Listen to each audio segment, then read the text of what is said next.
So guys, আজকে চলে এসেছি একটা পরিত্যক্ত জঙ্গল, যেখানে মানুষ দিনের বেলায় আসতে ভয় পায়।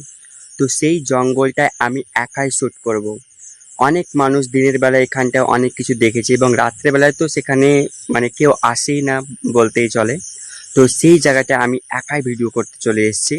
তো সেই জায়গাটা আমি একাই ভিডিও করব এবং তোমরা আমার সঙ্গে থাকবে। এবং সেই জঙ্গলটার মধ্যে আমি কতটা থাকতে পারবো এবং কতখানি ভিডিও করব, শ্যুট করব, তোমরা দেখবে। তো চলো গাই, সামনের দিকে যাওয়া যাক। সেই জঙ্গলটা দেখতেই পাচ্ছ, যেখানে আমি একাই প্রবেশ করছি। এটা হচ্ছে, দেখতেই পাচ্ছ সেই পরিত্যক্ত জঙ্গলটা। অতিরিক্ত বাঁশঝাড়, যাকে বলে একদম বাঁশঝাড়। তো সেই ভিটা দেখো, একদম কি বলবো, পরিত্যক্ত হয়ে আছে।